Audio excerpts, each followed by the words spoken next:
Hello, loi la pai te ho. Tunin movan lai tu sim le, movan lai a kon ki hil na thei tu sim pha cham cha an se hi ti.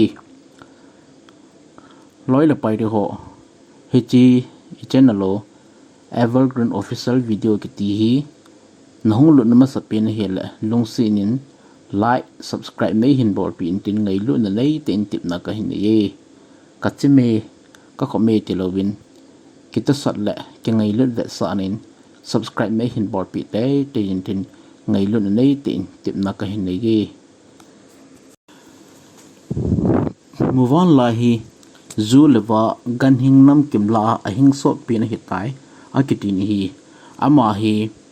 kum zakhat adam zawin mem hin kho sang adam thei zo hi tai mem hin ko hi kum som get bo dama ki sei hi tan hi zong le kum zakhat wa la hi lo kum zakhat jang chu dam non te hi zong le kum zakhat a hi lo le kum zakhat nai lam ho hi dei banga man cha theng a hi ta pon hi hi chi mu wan la hi ipizia gan cha dang banga hing so ham itile ama hin gemna gan theina tampa athwa dam so a hi aketi ni hi chi again theina a hi lo le ipi a hin to ipi a bola dam thia hi lo le khan ham ti hi chom cha ai sei deu hi ji chun ban nei chan a chei chan an ngai ding in lungsit ni ikiti mowe muwan lai abu sa dan muwan la hin bu chen ding a hi lo gi na ding in la sa ji ting mun nom lai la hi lo le mun kilem lai a sapun gam kol la gam hel la ling la khaw ke na thing phung sang ta ta chunga toi atuya thajin hi hi chi atui than ding abu sa an hi kol la a hi lo le man hal lai ta mi hi me hi lo le gan cha dang hon bai lam pa ani the lo la su sit thei lo na dia mun hal ai lo le mun kam la ta bu sa ya helai ta tuya tha ji hi aji chu mawan la hin khunung ding amun an zo khat le ka tuya hi lo le kano hi ka cha hi ni khat to hi lo le sa khan hin na khan te te ma hin agam hla thei pin hi lo le agam hla thei pin aha mun ha pin koima gapha theina ring be se lawa hi bu sa ya heta chu atuya tha ji hi muwan la yin anote a kho kha dan le anote a hin pui dan muwan la hin bu hi za thum za li na sajin hi ama sapini anup diu a kew la ting a bit zep na din nom diu wen na sa na hi ani na hi vong zep ki bit lo ama spinin asu sijia ani na hi anote om sa ja gan the ta la ji hi anote ki khel han te ti chun athane chu sunin abit theina din pan alajin athum na hi thingba tabang a hi ji tan hi chi gina thei jong hi be se lo hi tai ali na wang hi thingba mai mai hi tai ki chor do phat le to na thei ho hi a hi tan hi ta bu asa hi anote pilwa na ding mid do wa na ding a hi ta bu asa ji hi anote jong dan li lang ho hi ting apil ji tawin wat dang ho to abang ji ta po na hi wat dang hon bu asa ho hi nom diwen na san khat vei se sen na sawin atuya thawen lai to awa azin an le cha apijin amo jang aleng thei wa ji pon apil wa ji po ni hi hen la ma wan lai wang hin cham lo kain aleng thei ji tawin amul ho jang kam tim pi a gai zawin a hi akiti ni hi hedi chun anote jang ahung le ting le khat khat in sang thim na hlo to jin a hla jin anote jang athanei cha sonun a hla azab jiun na hi a hla amula tam nai lo jin aleng thei powin tolang a bo su jin tola chu ma sangin apin adal ki jin agamen ki jin hi aji chu mawan la hi agangin alen jang hi kang he jing hi ji chan anote a hla ji chu tola chu ma sanga man agama ji hi step kha chu a chei ting le hi chi mawan la in anote chu a hlo ki jin asang che agam hla che chen photo ki jin hi ti chun a hla ki jin atula chu kon le agaman ki jin hi heta bori cha no te agim hle jing bin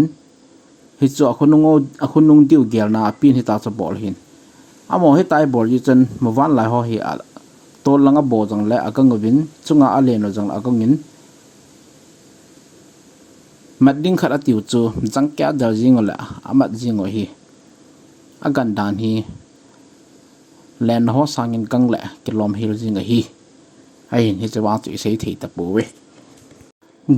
guzu lai jong le guzu na chung lang van langa jong aleng to theun nop sa ten pha so pi a hing thei o ve jong akiti ne hi muwan la hi hui le gu na chung len na hon len na chung lama jong aleng do theun pha so pi to langa kingalo wi jong aleng thei o ve akiti ne hi hui ha ta nung jong le am ho hin ake po son no ba sa jiwin hi wat tang wang go zo a hui a hat le a tho zo po win a thiro jiwin hi muwan la hi mi hi ma hi lo le gam sa ham khan in amar kha a thingal lo le mo thi lo hi go ahung zo a hui hung nun jang a mo hin a tho jiwin a leng le le jiwin hui jang cho ke po sa jiwin no sa te in hin kho amang the u ve a ke ti ne hi muwan la hi ata sa ahung la samji ting mon gam la ta mi mo pha lo na le ama na thei sa ho thar kha na lo chi kha na lo mun khana he achanga chi ja amul zo si hi ban nei cha chu hla ja a zo zo na le amu nge la hi song len ta khan a chu ki ji hi heta to a chu ja amul hong ki keu do ta ka cho chu ja heta pha sung le hin ama hi a thi kai ji amul rang lo gan thei ta pha so pi hin kho ga man ji hi pha cham khat zo hlei za zo ham le avun tha ho ahung ke do kinin hita chama hi avun tha ho ahung tha ke phal hin pil ki ji tai hita hi ata sa hi agem bor jing ja hing so na hi akiti na hi muwan la hen athi sa athe kam ki tiwai ne ngai lo hi la hi a hing bo ani zia gul nga akitoi gan hing neu atha la sam hoi ani zi hi amin ha jin chunglanga kon gul ham thangkip ham amuting adang bui pilawin hi chibo chu adal jin akemat jin hi adal chu amat taka he mai mundanga ke helo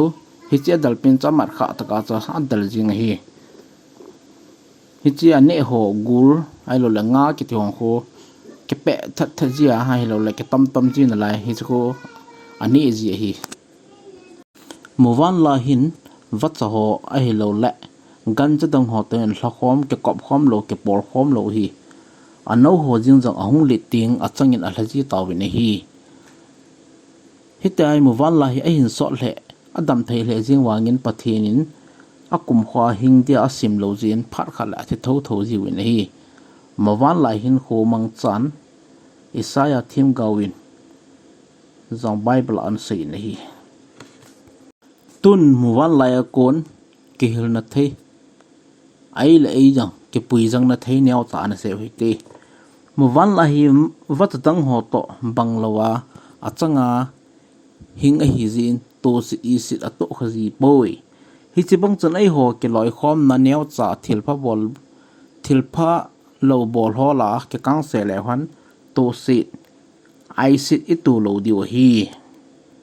muwan la hin tu phat ki chi ta ne jin gur kham amat di atila atang bui pilwin amat ding pin chu amat takain jangke na zon jangke in allo sam ngai pu na hi hi chi bang chun nang jong tup khat doi khat ki chi nei in lang jangke in chi la chun na tup chu na lor hin te ding hi muwan la chun gam tin to kop le hen mundang jang bui pi han hi la lo sam the hin ati poi ki chi ta nei jin a fair ji po na hi hi bang chun nang in jang le kha sim na hi ham ai ro le ip khat bo na hi ham na tup khat chang ken to minang chi pi la chun muwan lai bang he lo sam lawa na lo hin te ding hi muwan la hin bu asim ting nup ta ai lo la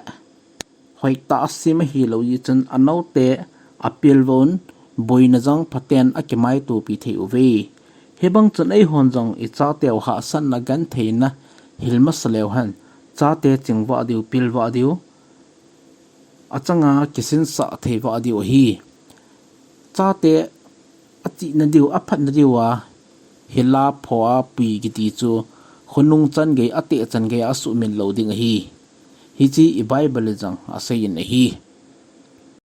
muwan la hin hui ha la azo theina ringin apin anahil masajin gan thei ta na ha ji chun khunung ting le ha sat gan theina to ting apel do thein ha sat gan thein ho chu akemai tu pi thein aw do thein hi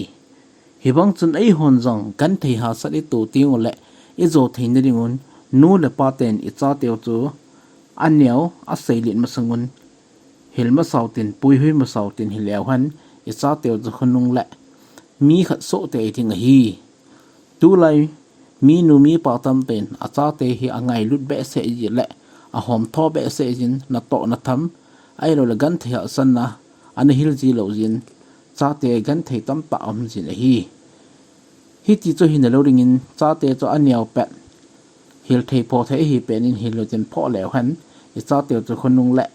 a chi china hlama lo diu hi muwan la hin ai te a hing bo ane ji chun i chan hamin dam theina apin